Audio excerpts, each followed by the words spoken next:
one, having like a through line of like what is the theme for what you're trying to accomplish is like a really big thing for me, at least. And I try to like figure that out early on, like months ahead, to make sure it's consistent with like marketing and like whoever is like hopping on your team, like they get the idea of like what you're trying to accomplish, and then everybody has like the same goal. So like that, it feels like it's like a small detail, but it is like a difficult thing to establish early on. It's like branding, right? It's like making sure that people, without them even knowing it, feel it.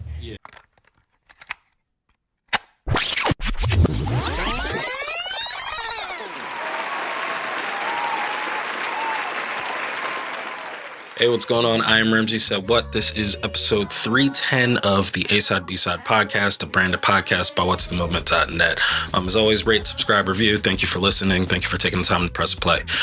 In this episode, I got to sit down with do-it-all Renaissance woman, Parisse of Rahway, New Jersey. We talked about her Hearts of the City Festival, in addition to all the other projects she's a part of. If you're watching, this is the instrumental to Fear No Evil by WilBFree, the artist formerly known as Shakespeare. If you're listening, you're going to get to hear the full track, and after that, the full interview. So, as always, I need you to feel this. What's going on? I'm Ramsey Said What. This is the A-Side B-Side podcast, a branded podcast by whatsthemovement.net. It's been a minute. I feel like I haven't been putting podcasts up because, busy. But what's going on? I like to let my guests introduce themselves, so take it away. Big feet. I am Parisse. I do a lot of things. I don't know where to start there, but I normally like to call myself just a creative, and if people want to get into details, I tell them a little bit more. Well, literally in my notes, my first question was going to be, how do you answer that question? Because I don't know how to answer that for myself, honestly. Ooh, yeah. So how do you answer, like, what do you do? It's tough because everybody's like, you have to master your 15-second elevator pitch and da-da-da-da. There's Instagram. We don't have to do that anymore. Right? But I like to keep it short and just say, like, creative. I write, I produce, and I work around music. So I like hit those 3 points. Okay. And if people are like, oh, what do you do with this? What do you do with that? Then I go into details. But if that's intriguing, then cool. Okay. So, also, I was supposed to plug where we're at. You can walk in, man. It's all good. This is your house. Not for real. Yeah, no. You don't even have to be quiet. It's all good because I was supposed to name drop where I was. I promised I would do that in using your space, sir. So, shout out to V. We're here at Dark Side Industries in the city of Rahway, your hometown, as you said earlier. I can tell, like, you know how like a lot of people like love where they're from and like they rep home. I feel like you really do, like heavily than most people, I imagine. Yeah, I think that's just like in our DNA in Rahway. Like it's just like it's been a thing since we were like in elementary school, middle school, like to be able to rep your city. And like if you ask anybody who's from here, like 07065 is like a big thing that we say anywhere we go. That's cool. Saying our zip code is just like a huge thing for us. So I think that's part of like just who we were made up to be, to have like this pride within our town. Yeah. And be prideful in everything that we do. Yeah. I feel like Jersey feels that way about like Jersey as a whole, but not other people's towns. Like it's like, I don't really fuck with that nigga. But like when they out like shining in the world, it's like, oh, he from Jersey. Like that's, you know what I mean? So like, I don't know. I have no idea where I was going to segue that. But you also, so you do the Talent Project and Hearts in the City Festival. How many years have you been doing that now? Both, honestly. I started Talent Project like 2017. God, yeah, that feels like forever ago. But then it transitioned to Heart of the City like 2021. Okay. Like right at when we were coming out of the pandemic. So. Gotcha. I am ashamed to say I haven't been to either of them. The first one was my weekend of my wedding, so obviously. And then last year I was just in New Orleans or something like that. I was running around. It's all right. Wedding or bachelor party or something like that. But it always looks lit. Oh. So, so I too throw shows, so I already know the stress, but not that level of stress. I'm not going to even try to say I do that. So like, what's like a hard thing, like somebody that wouldn't know, like what's like a challenge that somebody that wouldn't know throwing a festival entails? Yeah. At least for me, I think one, having like a through line of like what is the theme for what you're trying to accomplish is like a really big thing for me, at least. And I try to like figure that out early on, like months ahead, to make sure it's consistent with like marketing and like whoever's like hopping on your team, like they get the idea of like what you're trying to accomplish, and then everybody has like the same goal. So like that, it feels like it's like a small detail, but it is like a difficult thing to establish early on. It's like branding, right? It's like making sure that people, without them even knowing it, feel it. Yeah. And then they don't even know that like it took like days, months to figure out what that is for them, what that feeling is. Yeah. And then like team buy-in, like getting like so many moving parts, like to, you know, like it's, everybody wants to be part of a team, but like it's like that's a thing that has to be taught, frankly, like especially like within like leadership and stuff like that. So it always looks really dope. You obviously have like a love for local culture, and I've seen the acts you've had on the bill. So like what got you into like local artists, or have you thought about branching to bigger, like tell me what the goal is. I want to know. Yeah, I mean, that's a good question. I think with starting the talent project, I was just so impressed by like how much talent there is around me, and like how many people I know like can sing really well, like perform really well, and like I don't know, stage presence is huge for me too. Yeah. So like every time I go to an open mic or something, I'm like always impressed if like there's a whole bill of people and then like one person stands out. I try to ask myself, it's like, what was it that like made that person stand out? Yeah. And then with the talent project, I would like go interview them, ask them questions about like how they got started, and then I had like this huge roster of just people I've talked to and met over the years, and I was like, well, maybe I should just put a show and like have other people experience the same thing I did. Yeah. So I've kind of taken that same thought into Heart of the City with just people I've met along the way, and I also try to like make sure like, you know, they're good people too, because I want to make sure like whoever's in my circle also, like if anybody else wants to talk to them or meet them, they'll know like, oh, Parisse knows them, so they're good people, type of thing. So that's big. So I guess to answer your question is like one of my goals is just to create a better narrative around, one, local musicians, and two, the industry at large. I feel like it's a pie in the sky type of goal, but just because it just has like such a bad stigma for so many years, decades of the industry, what that means, right? Yeah. And like local artists and what that means, like the amount of effort that it takes to like produce good acts for local smaller musicians. Yeah. Like what does that look like in terms of compared to like big art acts, you know? So like how do you decide like I mean like quality control is a big deal obviously, but like how do you decide like when you're putting together like a bill for these shows, like how is it hard for you, because this is a thing that I feel like I struggle with. I feel like it's hard for me to try not to make a show like just marketed towards me, like like I'm putting like a bill of acts that like I love, you know, like versus like trying to cater to like a community, to ticket buyers or whoever. Well, this event's free, right? Yeah, it's free. Yeah, okay, so wow, how do you pull this off then and do this again like without like recouping in ticket sales and stuff like that? Or is it like grants and sponsorships and so at first it was a lot of things coming out of pocket when I was doing like smaller versions, but then I had a really good opportunity with Rahway because I had one event in 2021, which was like an event that Rahway put on, right? It was like a culture crawl. Okay. And then my thought going into that was like, all right, we need culture in that, so I was like, let's highlight black people and like black and brown people in the area. So that was all completely out of pocket. Like I was like, if I want to make things happen, sometimes you got to sacrifice. You got to invest in in your babies. Yeah, exactly. So I met someone there that works for the city, and he shout out to Steve because he's a big advocate for me, and he works for the Rahway Rec Center. But he like proposed that like I have an event that stands alone, and they are willing to invest in it. Wow. So it's not a huge budget, right? But like I'm still grateful for it because it's like if I'm working with whatever X amount of dollars, then I know I can like put that towards hiring DJs and paying them out. Another goal of mine is making sure people eventually get paid for what their work.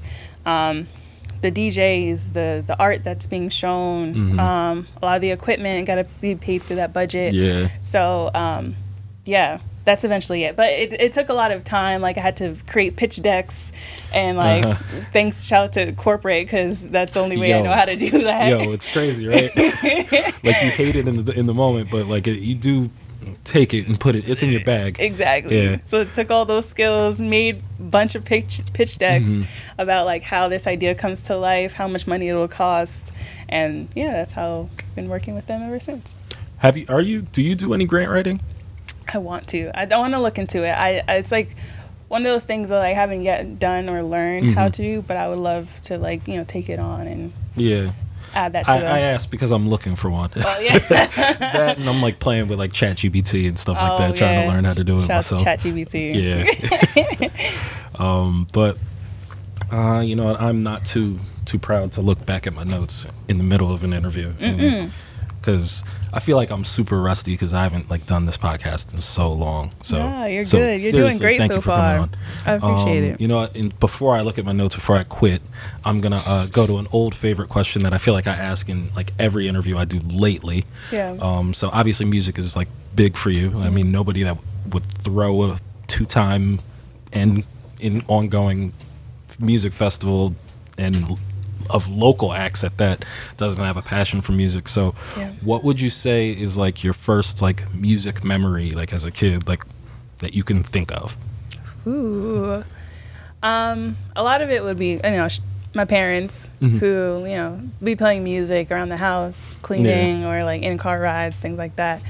I was like in gymnastics when I was younger, so I feel like having that, like we used to dance to music obviously, would be stuck in my brain. And then my mom signed me up to play an instrument in like the third grade. What instrument you play? I played the flute. Oh, me too. I was a big oh yeah?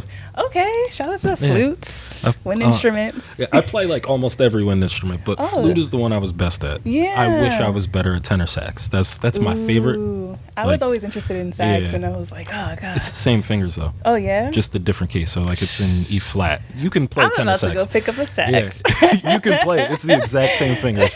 Like instead of here is here. It's the exact same. Like E flat. It's all the exact same. It's just like a C for a flute is like an E flat and tenor sax. So the notes are different. You're reading bass clef, but 2 notes down. Same stuff. Same thing. I'm gonna pick that up. I'm gonna go pick up an instrument again. Right.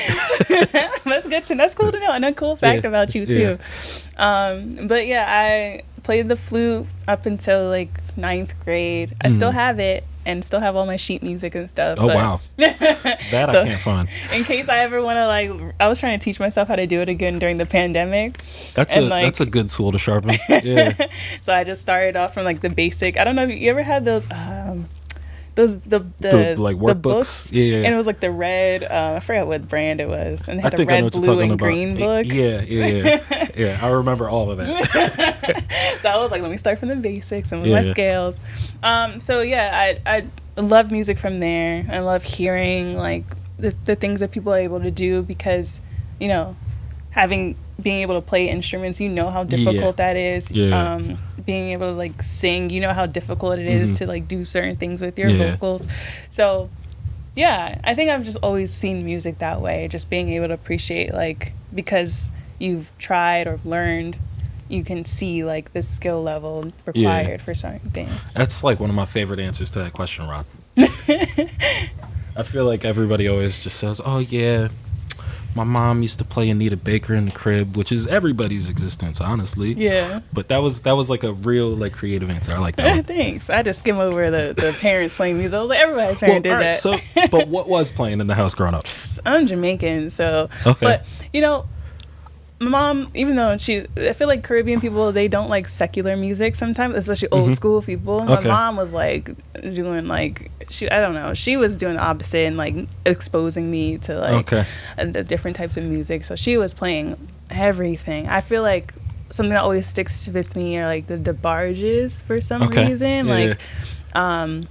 Like hearing that in the house and hearing her sing it. And like, I remember when I was working at this radio station and I got tickets to go see El DeBarge. And I brought my mom, and I was like, "Oh, this is like full circle for me," because like us hearing it together. As like a kid, that's gotta be fire. Like to bring your parent to their favorite show. Like I just also bought tickets earlier this year to that Anita Baker concert, but that was controversial. So yeah. So all right. So you brought up secular music. That tells me you're Christian, right? Yeah. So Pentecostal or Kojic. You're West Indian, so I'm gonna. That's my guess. Those are my guesses. Or am I wrong? Mom's family like Pentecostal, but I grew up Baptist. Okay. Yeah. So like she even the church that she went to and she was in Jamaica was Baptist church. So like gotcha. Plot twist. Yeah. Now that was cliche. That was a cliche ass question to ask. All right. So let's all right, so Heart in the City, are you planning that for the next coming year? I imagine it's that time. It is that time. I try not to put too much pressure on myself, but I see like the dates and I'm like, like I try to start planning in January. Okay. And I see like the months are starting to tick by. I'm like, oh God, I gotta start doing it. But I try to work on like one project at a time. Yeah. So what's the project right now, since it's not January? Right now, so the city, Rahway reached out to me to help them plan an entertainment segment of an event they're doing in January. It's during Martin Luther King weekend. So their objective is like, the name of the event is a sneaker ball. And they're hoping to attract, the youth, Black folks, who'd like to really show them like the opportunities available for them. And then... and I don't know, just having a good time, like things that can bring them out. So, working on that right now. I'm really excited about it because it's like the first like opportunity that I didn't have to reach out to anyone for. Like they came to me, and they applying the permits is it's coming. Exactly, so. They trusted me with the idea, and I really was just trying to figure out like how can we again showcase Black folks doing cool things. Yeah. So.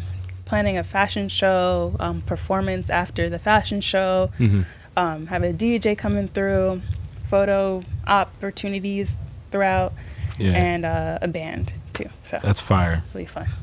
Do you have a date on that, or it's still January 13th? January 13th. Okay, this is gonna drop like before holiday time, so I figure this is a good thing. January 14th, guys. 13th. See, I'm messing this up already. All right, so you started in 2021. And so that's like there's no such thing as post-pandemic, right. but so I threw shows like pre-pandemic, and then like I throw an annual R&B showcase called Feels Like R&B, usually around like Valentine's Day. So I'm always paranoid about the weather and it like snowing in the middle of February and nobody comes out. Yeah. You throw an outdoor festival. Do you have any kind of like paranoia about it raining or anything? God. Like, is there a rain date usually? Yeah. Okay. I do have nightmares about it raining though.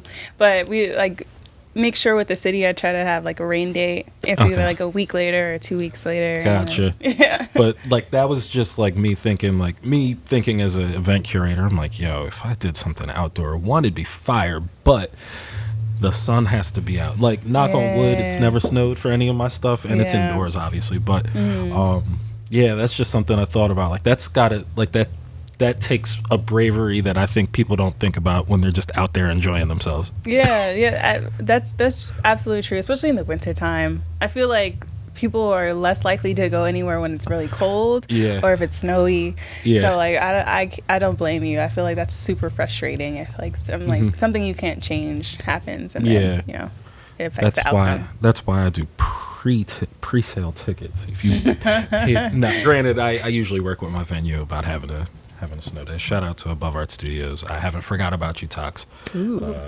He's gonna watch this and be like, yeah, okay. So what? Tell me what else about the festival? Like, it's not just music. Obviously, I mean, like we talking about like doing things for Black and brown people in the area, but like, there has to be other elements of art and obviously like food and vendors and a whole bunch of other stuff. Like, what else? All right, so take me through it. What else is a person gonna expect at the next Hearts in the City? That's not a surprise. Yeah. I feel like we usually try to have as many vendors as we can and as the space allows.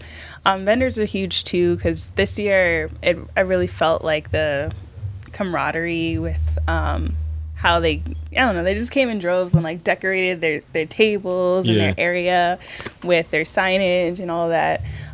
Which made it come alive while people were like rocking around and things like that. Yeah.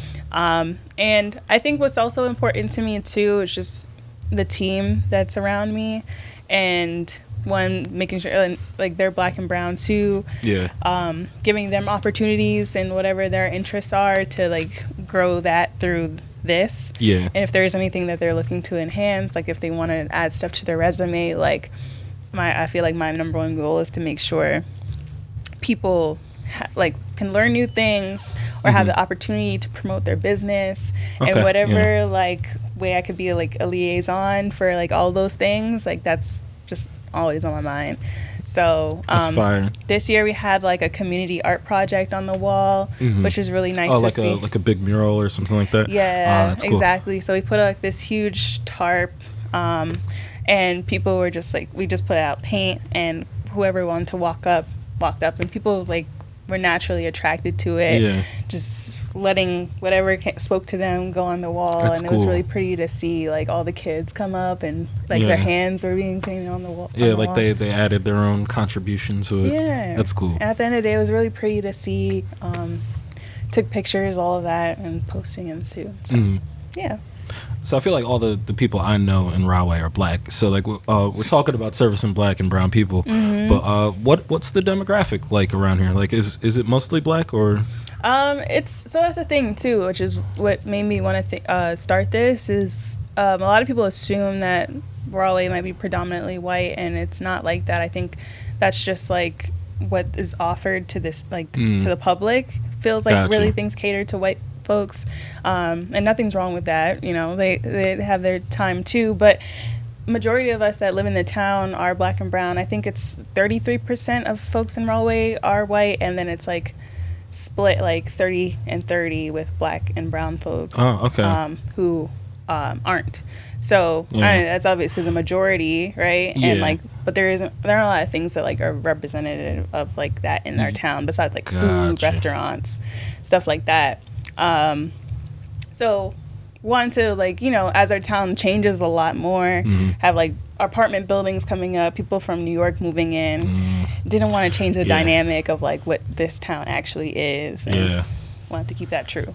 I feel that. Yeah. I feel like that's the case with like most areas. So I'm from Neptune. Neptune is, I would say, it's crazy. I would say the town is probably like 60% Black, and then maybe like 30 and then 10 white, then Latino. But the school is like 90% Black. Like, so, but like you look and I bet you it's like business owners in the town aren't Black. You know, like exactly. Aren't 90% Black or 60% Black, there like representing the neighborhood. So, just thinking about that for, I guess, my own communities. No, it's pretty similar. I feel like that's how most of these communities are built, or set, and kind of like it's up to us to kind of like keep or like, be more aware of that and see what we can do to change that dynamic. Because I know our time at Rahway Middle School, for anybody that was there, was not what is portrayed in these streets. Yeah. And our Rahway Middle School was I feel like anybody from that town will know or always go back to that time being like, it was wild. Yeah. It was fun, but it was also a little bit like it set the tone for like what it really is like here. Gotcha. We've pretty much touched everything in my notes before I even got to them, so I'm like very impressed by myself, and you should be impressed with me too. I mean, we didn't talk about you acting. I see the skits and stuff. So, like, what did you go to school for? Okay, I went to school for business marketing. I was originally in architecture, switched that, and like ended up in marketing. But I loved like theater as a kid, and I always loved acting and like film, and just never had the opportunities to like dabble in it or just to find ways to express myself that way. Okay. So my friends and I, one of my friends like started off as a videographer, and he was, shout out to Julian, he was always looking for like new opportunities to kind of like build his ideas. He teamed up with our other friend Rob, who was a photographer, and they started Play Factory, just kind of testing out their limits on like what they can do with video and photography. And then they want to expand into like writing and film and production, and they were asking like, okay, who wants to join? So I raised my hand, and our other friends DZ and Mark, we all raised our hands, and we were like, all right, let's do this thing. We're gonna figure it out along the way. There's gonna be bumps, and we're gonna run into some like, I don't know, tribulations, but it's all like a learning process like everything else. And it's super fun along the way. If you had the time, would you like pursue that? Yeah, if I had the time, honestly, even now, like I wish I had more time to like dedicate myself to just doing that. But you know, you can't do 100% of everything. So I've tried. Exactly. So I think that's where I'm at now, just trying to find a balance of like where my passions lead me. But I love Play Factory. Like the work that we do there is just so fun, and I wish more people knew like how much time went into like it looks fun. It looks fun as hell. So that's a little plug. Follow Play Factory Co. on Instagram, YouTube. Well, where can we find your socials and all of your stuff? Yeah, my socials. Personal handle is Welcome to Parisse, or WLCMTO. Parisse. That's what that means. Yeah. Okay. It's a little complicated, but I've like had it for so long that I know the meaning behind it. So gotcha. I don't know if I want to change it eventually, but anyway, Heart of the City NJ on Instagram, and Play Factory Co. on Instagram, YouTube. Gotcha. Is there anything you want to add before we get up out of here? No, I'm so glad you had me. Yeah, I'm glad you came on. Yeah. I'm really thankful you came and stayed, even though I was late.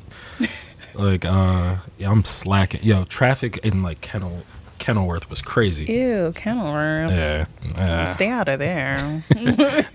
No one likes Kenilworth. Nah, my GPS like took me like 2 exits too early, and I had to. Yeah, you had to go through there. It was crazy. That's a terrible town, by the way. Sorry. I've heard.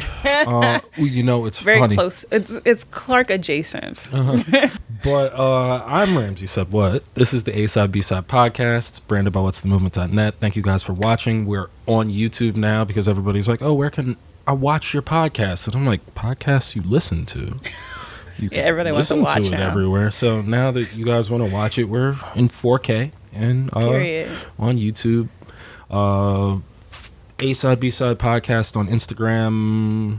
It's not on Twitter or X, whatever you want to call it.